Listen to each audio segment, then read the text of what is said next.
بابا سید حسنین مہندی آف منیا والا وہ خطاب فرمان دے. انہوں بعد ذاکر حافظ افتخار حسین آف دربار بی بی پاک دامن اور انہوں بعد بابا سید صداقت حسین شاہ صاحب وہ خطاب فرمان دے. اور انہوں بعد بابا سید جواد حیدر نقوی وہ خطاب فرمان دے. اور انہوں بعد جناب ذاکر آغا دلاور حسین آف شیخو پورا وہ خطاب فرمان دے. بلند تر صلوات سید حسنین مہندی. صلوات پر محمد والے محمد کی ذات. اعوذ باللہ من الشیطان الرجیم. بسم اللہ الرحمن الرحیم. الحمدللہ رب العالمین. الصلاة والسلام علی سید المرسلین خاتم النبیین و شفیع المذنبین ابی القاسم محمد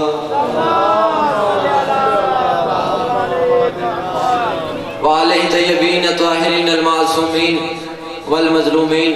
اما بعد فقد قال اللہ تعالیٰ فی کتاب المجید والفرقان الحمید وقول الحق واصدق الصادقین. بسم اللہ الرحمن الرحیم. انما یرید اللہ لیذھب عنکم الرجس اہل البیت ویطہرکم تطہیرا. صلوات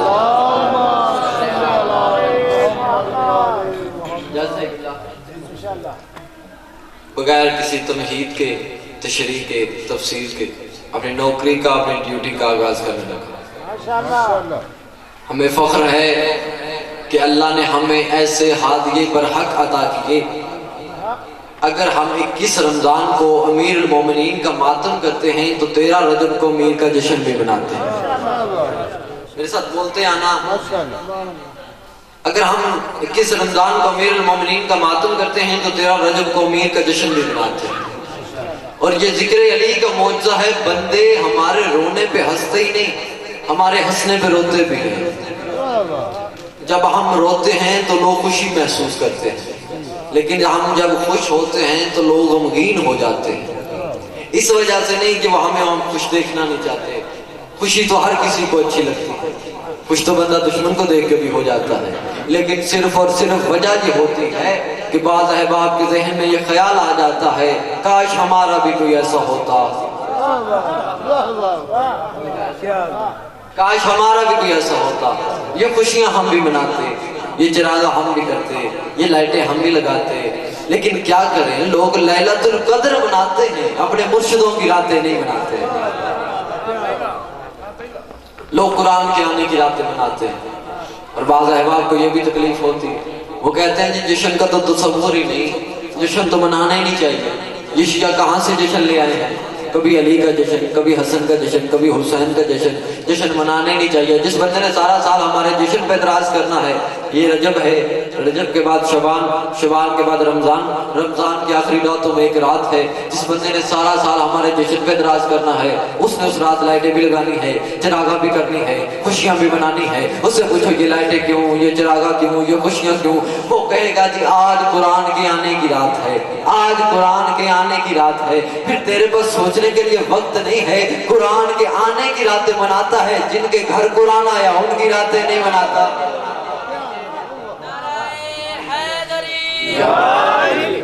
جن کے گھر قرآن, جن کے دل پہ قرآن نازل ہو.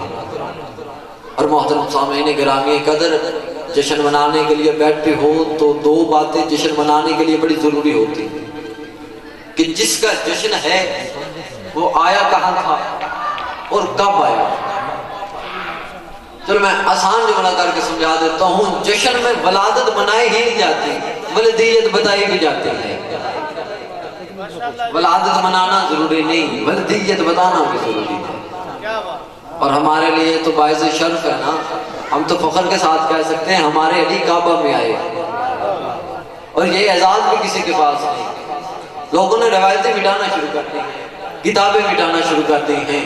روایتیں ختم ہو سکتی ہیں, کتابیں مٹ سکتی ہیں, راوی ختم ہو سکتے ہیں, لیکن کعبے کی دیوار سے وہ نشان نہیں مٹ سکتا. کعبے کی دیوار پہ وہ نشان آج بھی موجود ہے. آپ کیا سمجھتے ہیں سعودی عرب کی حکومت وہ نشان برداشت کر کے ہوگی؟